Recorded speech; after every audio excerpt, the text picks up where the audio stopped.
Stock x ray इसमें हम बात करेंगे आज ऑयल एंड गैस सेक्टर की और इसमें काफ़ी कुछ इम्पॉर्टेंट डेवलपमेंट हो रहे हैं। भारत का गैस सेक्टर जिसमें कि बड़ी संभावनाएं बन रही हैं कि एक बड़ा मेजर टर्न अराउंड होने वाला है। जब से मोदी जी अमेरिका गए उसके बाद डोनाल्ड ट्रंप से 3 मुद्दों पर बात हुई। एक कि हम तेल गैस इंपोर्ट करेंगे, हम न्यूक्लियर टेक्नोलॉजीज़ का यूज़ करेंगे और डिफेंस इक्विपमेंट भी बाय करेंगे। अब तीनों पर कुछ ना कुछ हो सकता है। इसमें से हम 2 टॉपिक पर आज बात करने वाले हैं, गैस पर और न्यूक्लियर एनर्जी पर, कि कौन से शेयर प्रभावित हो सकते हैं, क्या कुछ डेवलपमेंट हो रहे हैं। भारत इंपोर्ट कर सकता है, एक गैस इंपोर्ट की बड़ी डील कर सकता है अमेरिका से, और ये जो डील हो सकती है ये अप्रैल से पहले, यानी कि जो भी डील होगी ये मार्च में होगी या फरवरी एंड में होगी। तो ये बहुत संभावना स्ट्रीट मान रही है कि ये डील अगले 1 महीने में लगभग हो जाएगी। और ये डील इंपॉर्टेंट क्यों है, क्या कुछ इस डील के मायने हो सकते हैं। अमेरिका से जो गैस इंपोर्ट है वो हमें 9 से $10 पर MBTU पर हो सकता है, ऐसा मॉर्गन स्टैनली मानते हैं। और अगर अमेरिकन गैस इंपोर्ट की इस कीमत देखें तो जो स्पॉट में, यानी कि अभी जो LNG की कीमत चल रही है, तो वो 30% सस्ता दे रहे हैं। दैट मीन्स कि हमें कोई डील करने में ज़्यादा नुकसान नहीं होगा, और अगर हम लॉन्ग टर्म डील करते हैं तो हो सकता है कि और थोड़ा सा वो बेनिफिट हमें दे दें। और ये जो डील है ये डिलीवरी डील है, यानी कि आपके पास तक गैस पहुंचेगी, उसका प्राइस है ये नहीं कि अमेरिका में गैस प्राइस 9 से $10 पे नहीं, आपके गेट तक जो पहुंचेगी उसका प्राइस है। आगे बढ़ते हैं। भारत का गैस के इस्तेमाल पर फोकस बढ़ रहा है। अगले 5 से 7 साल में 33% ट्रक गैस बेस होने वाले हैं। अब भारत सरकार ने ये 2024 में ही बोल दिया था, तो अगले 5 साल में अगर 33% जो ट्रक हैं वो गैस बेस होने वाले हैं। कार की सेल्स है, उसमें 2024 में CNG कार की बिक्री में करीब 33% का ही जंप देखने के लिए मिला, यानी कि CNG कार की बिक्री बढ़ रही है, वहां ट्रक गैस बेस होने जा रहे हैं। अभी हाल फिलहाल में बजाज ऑटो ने भी बाइक लॉन्च की थी, तो बजाज ऑटो जैसी कंपनी बड़ा फोकस कर रही है। मारुति दोबारा से इस सेगमेंट पर फोकस कर रही है।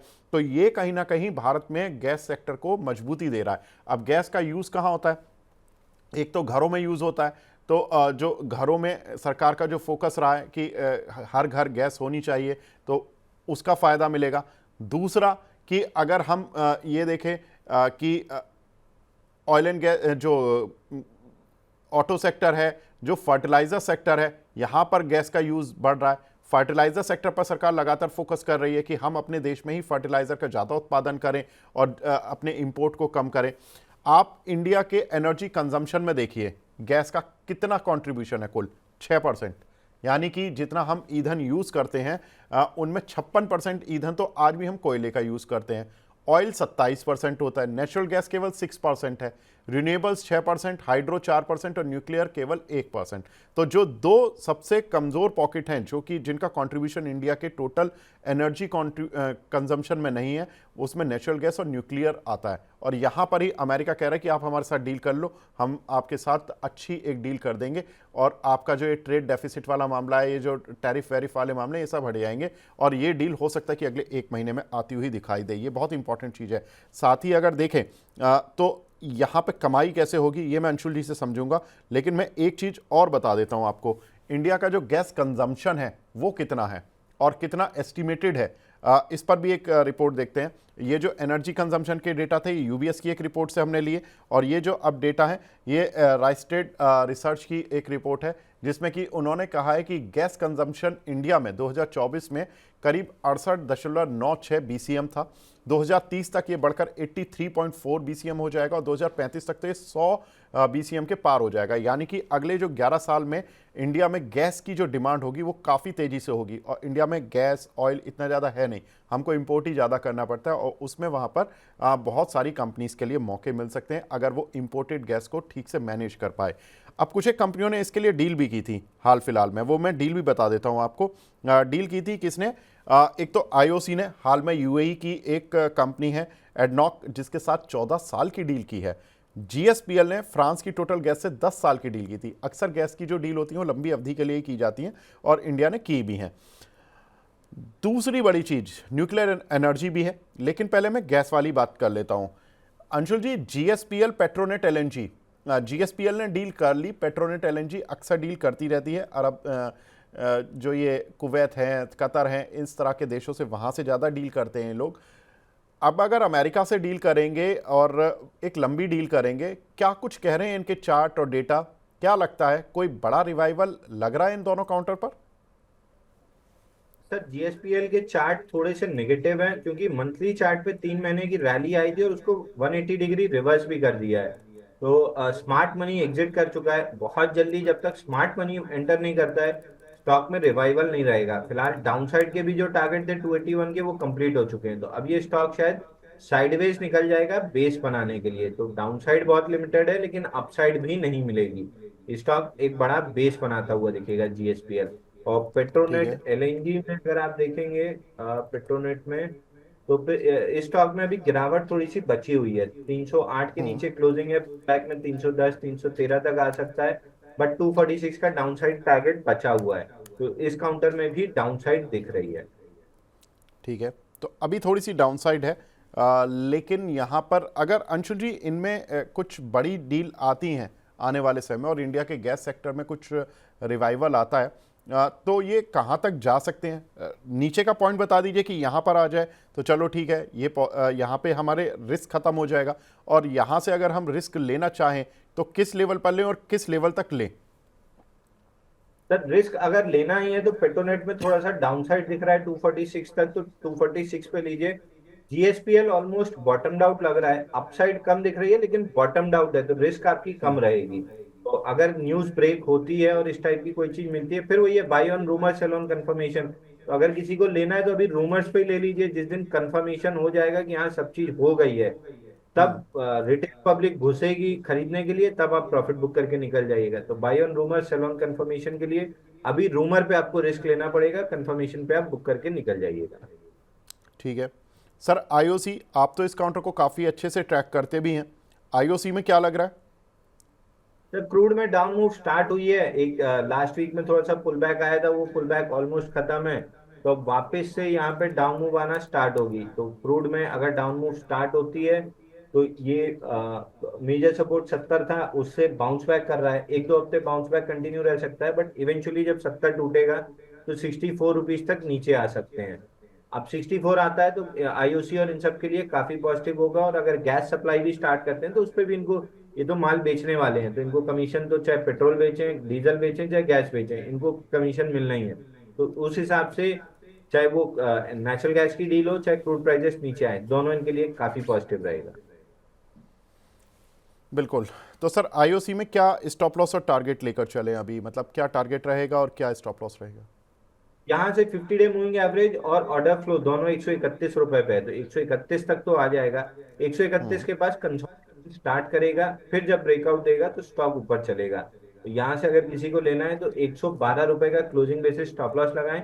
131 रुपए का इमीडिएट रेजिस्टेंस है। अगर स्लाइस थ्रू हो गया तो फिर 152 और 185 मिल जाएगा। लेकिन अगर वहां पे अटका तो एक बार प्रॉफिट बुक करके वहां पे कंसोलिडेशन का वेट कीजिएगा। ठीक है सर, अगला काउंटर गेल। गेल में भी gas authority of India limited, GAIL तो पूरी तरह से गैस के बिजनेस में ही है, हालांकि ट्रांसमिशन में इनका काफ़ी बड़ा काम है। कैसे लग रहा है सर अगर बड़ी डील होती है, क्योंकि ये कंपनियां भी हो सकता है बड़ी डील के लिए जाएं, क्योंकि गवर्नमेंट की कंपनी है तो गवर्नमेंट इनको आगे जरूर करेगी कि आप डील जाकर करो, तो क्या लगता है सर? हाँ देखिए, गेल अच्छा लग रहा है सर। गेल मैं काफी समय से बोल रहा हूँ 167 पे आपको बाई करके रख लेना चाहिए। इसमें डाउनसाइड बहुत लिमिटेड है और अपसाइड 208 रुपए की पहली मिलेगी। और उसके ऊपर जो इसका ये हाई बना है 237.33 का, ये लेवल भी टेस्ट होते हुए दिखेगा। तो आउट ऑफ ऑल शेयर्स जो हमने डिस्कस किए हैं, आईओसी बड़ा इन्वेस्टमेंट बेट है। लेकिन short term trading plus long term investment, अगर दोनों चीजें किसी को चाहिए तो गेल में मिल सकता है। शॉर्ट टर्म में 208 का टारगेट, और इन्वेस्टमेंट के लिहाज से नया ऑल टाइम हाई। अरे वाह, तो गेल पर एक और अंशु जी की पोर्टफोलियो में आ गया शेयर। सर इसको पोर्टफोलियो स्टॉक बना सकते हैं, जैसे आपने आईओसी बनवाया लोगों को, टाटा स्टील बनवाया? सर एक्चुअल में ये पोर्टफोलियो स्टॉक है ही। अब आपको बेहतरीन लेवल्स पे मिल रहा है, यहाँ पोर्टफोलियो में ले लेना चाहिए। तो बिल्कुल आप सही कह रहे हैं, ये पोर्टफोलियो स्टॉक है। ठीक है। ओएनजीसी सर, इसमें क्या करें?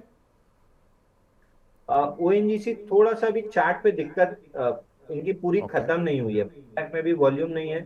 नीचे 211 रुपए तक आ सकता है। 211 पे मैं कंसिडर करूंगा। अगर वहां पे एकदम ये लास्ट लेग ऑफ गिरावट अगर लो वॉल्यूम पे आई 211 पे, तो वहां से एक बायर बन सकते हैं। लेकिन अगर गिरावट में वॉल्यूम्स रहे तो फिर 211 स्लाइस थ्रू भी हो सकता है। तो 211 आने दीजिए, वहां पे डिसाइड करेंगे क्या करना है। ठीक है सर। अब मैं बात करूंगा उन दो ऑटो कंपनीज की जिनका कि बड़ा फोकस इस सेगमेंट पर है कि सीएनजी के व्हीकल बनाए जाएं। मारुति लगातार ऑटो की दिग्गज है, वहां पर फोकस कर रही है। सबसे ज़्यादा गाड़ियां इंडिया में मारुति की ही बिकती हैं, उसमें भी जो गैस वाली सीएनजी वाली गाड़ियां वो मारुति की ही बिकती हैं। बजाज ऑटो ने हाल में बाइक भी लॉन्च की थी, तो वहाँ से भी रेस्पॉन्स अभी वो कहने कि आने वाला समय इस तरह की बाइक का होगा, आप देखना।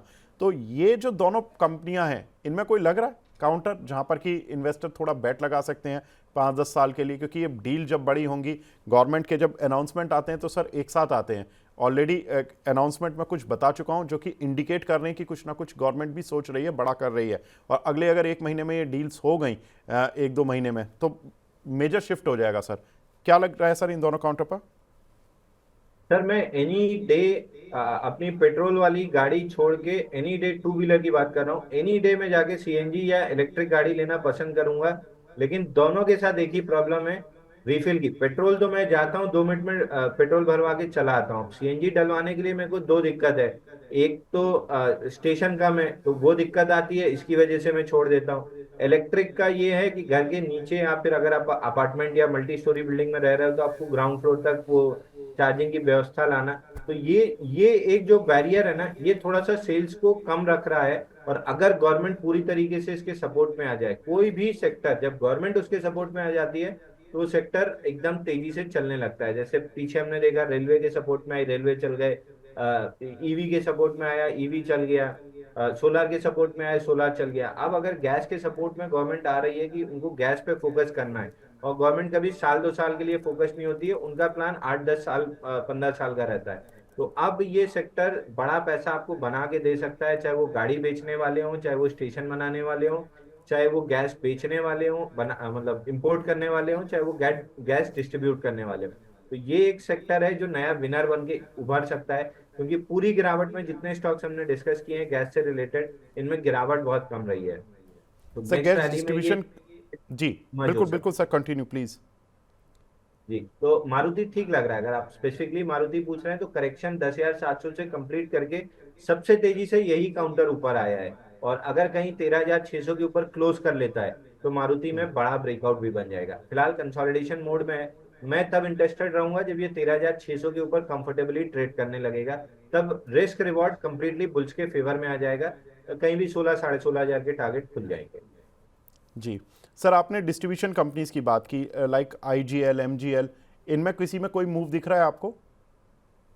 सर ऑफ लेट जो खराब न्यूज आई थी आईजीएल एमजीएल में, वो जो गैप डाउन था उसको अभी रिपेयर कर पाए हैं। बट कोई स्मार्ट मनी एंटर किया ऐसा लग नहीं रहा, क्योंकि बड़े बड़े वॉल्यूम बार दिख नहीं रहे हैं। तो इमीडिएट छोटे समय के लिए तो मैं अवॉइड करूंगा। थोड़ी से मैं इंस्टीट्यूशनल एक्टिविटी देखना पसंद करूंगा। अगर बनता है तो फिर ये काउंटर मेरी लिस्ट में आ जाएंगे। But most likely bottom out लग रहे हैं। अपसाइड बड़ी तब बनती है जब इंस्टीट्यूशंस का पैसा फ्लो होना स्टार्ट होता है, जो अभी मिसिंग है। अगर वो स्टार्ट होता है 1-2 हफ्ते 3 हफ्ते में, तो फिर ये एक्टिवली हमारी वॉच लिस्ट में अपने आप आ जाएगा। बिल्कुल सर, वो इसलिए क्योंकि इनका जो 63% एपीएम वॉल्यूम था, यानी कि जो एपीएम गैस ये खरीदते थे सस्ती प्राइस की, उसको गेल ने घटाकर 37% पर ले आए थे 2 चरण में। एक बार 50% किया उन्होंने अपनी सप्लाई को, और फिर घटाकर 37% कर दिया। ये अक्टूबर नवंबर की आई बिलीव बात है। और जनवरी से उन्होंने जो गैस सप्लाई है वो 50% पर तो वापस कर दी है, लेकिन अभी 63 पर लाना बाकी है। तो 63 से घटकर 37 आए थे, 37 से 50 पर आ गए, लेकिन अभी 50 से 63 पर पहुंचना बाकी है। तब जाके इन कंपनियों का थोड़ा सा हो सकता है कि नतीजों पर जो रिफ्लेक्शन आया था, खराब नतीजों का पर का जो एक रिफ्लेक्शन इन शेयर प्राइस पर आया था, वो हो सकता है कि शायद आपको दिखाई दे। सर दो कंपनियां और, वेलस्पन कॉर्प और मान इंडस्ट्री। अब जब गैस की बात हो रही है तो गैस पाइप बनाने वाली कंपनियों को क्यों छोड़ा जाए? अगर बड़ा इन्वेस्टमेंट इस सेगमेंट में होना है तो गैस पाइप की भी जरूरत पड़ेगी सर। तो इन कंपनियों का क्या करें, कोई लग रहा है चार्ट पर?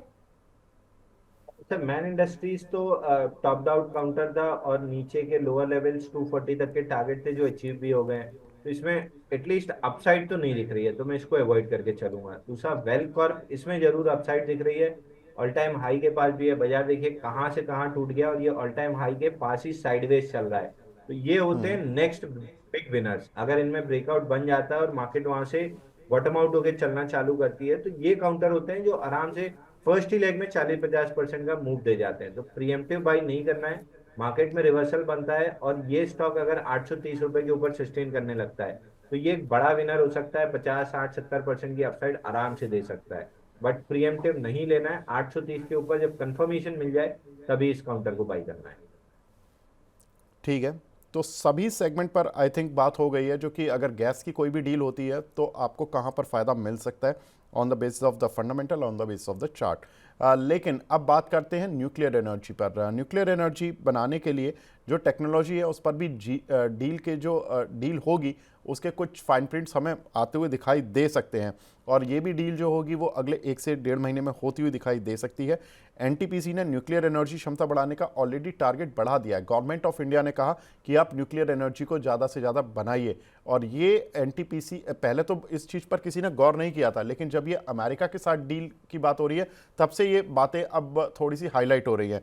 एनटीपीसी अब 30,000 मेगावाट की न्यूक्लियर एनर्जी बनाएगा, जो कि पहले टारगेट वो कर रहे थे खुद ही 10,000 मेगावाट का। तो यानी उन्होंने अपनी क्षमता को 3 गुना बढ़ाने का फैसला कर लिया। हालांकि लॉन्ग टर्म प्रोजेक्ट्स होते हैं, टाइम लगता है, लेकिन इसमें टेक्नोलॉजी का जो यूज़ होगा वो हो सकता है ये अमेरिका के साथ जाके कोई टाई अप कर ले। अब एनटीपीसी के थ्रू गवर्नमेंट जाएगी या किस कंपनी के थ्रू जाएगी ये कहना अभी थोड़ा प्रीमेच्योर होगा, लेकिन कहीं ना कहीं गवर्नमेंट कंपनी है तो गवर्नमेंट कंपनियां फ्रंट में तो हो सकता है कि रहें इन डील्स में। अब अंशुल जी, ये दो कंपनियां एनटीपीसी और एनटीपीसी ग्रीन्स, इन दोनों का चार्ट और बता दीजिए कि क्या लग रहा है सर। सर एनटीपीसी में तो 309 का जो अपना टारगेट था वो डन हो गया, वहीं से सपोर्ट ले रहा है काउंटर।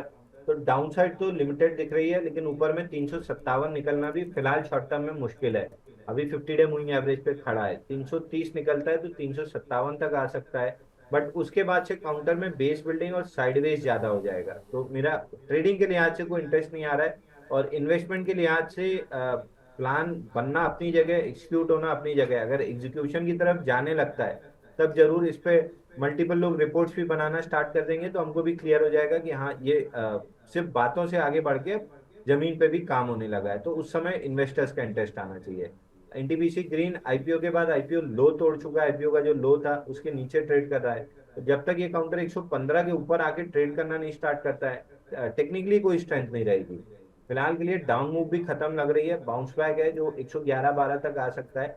बट अगर किसी तरह का अपमूव सस्टेन करना है तो 115 निकालना बहुत जरूरी है। और ट्रेडर्स का इंटरेस्ट होना इसलिए नहीं चाहिए क्योंकि बाजार जितना गिरा उससे ज्यादा ये काउंटर गिरा है। तो ये अंडर परफॉर्मर की कैटेगरी में है, तो अवॉइड करना चाहिए ट्रेडिंग के प्रोस्पेक्टिव से भी।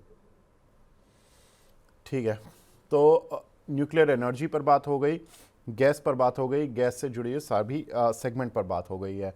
तो स्टॉक एक्सरे को तो यहाँ पर ही रोकने का समय आ गया। लेकिन एक दर्शक का सवाल जरूर मिला है हमें, अब्दुल लतीफ़ साहब का, ये सुपर चैट पर मिला है। अंशुल जी, साइंट लिमिटेड का फ्यूचर क्या लग रहा है? 1873 रुपये पर इन्होंने कुछ शेयर लिए हुए हैं लॉन्ग टर्म के लिए। सर साइंट में एक बड़ा बॉक्स बना था जिसका ब्रेकडाउन आ गया है 1663 रुपए पे, और टारगेट भी उसका कंप्लीट हो गया है 1310 रुपए पे। तो अब यहाँ से डाउन साइड तो बहुत ज्यादा नहीं है, लेकिन अपसाइड आने में भी समय लगेगा क्योंकि अभी एकदम तुरंत ही गिरा है काउंटर, और रिजल्ट खराब होने की वजह से गिरा है। तो आईटी में जब भी रिजल्ट खराब होता है 1-2 क्वार्टर वो समय लगा लेता है, और जब तक अच्छे रिजल्ट वापस नहीं पोस्ट होते हैं स्टॉक में मोमेंटम थोड़ा सा मुश्किल से आता है। और ये इन्फोसिस में इतिहास भी रहा है। तो उसी के लिहाज से मैं बोल रहा हूँ आईटी में रिजल्ट खराब है, 1-2 क्वार्टर देख लीजिए। जब रिजल्ट अच्छे आने स्टार्ट होंगे तो ये काउंटर अपमूव ले लेगा। फिलहाल डाउन साइड तो लगभग खत्म लग रही है, बट मार्केट के प्रेशर में गिर भी सकता है। तो एक सपोर्ट जोन है समवेयर अराउंड 1270-1250, वहां तक नीचे आ सकता है। सेल की सलाह तो बिल्कुल भी नहीं है। एवरेज करना है तो 1250 के आसपास एक बार दोबारा सवाल पूछ लीजिएगा।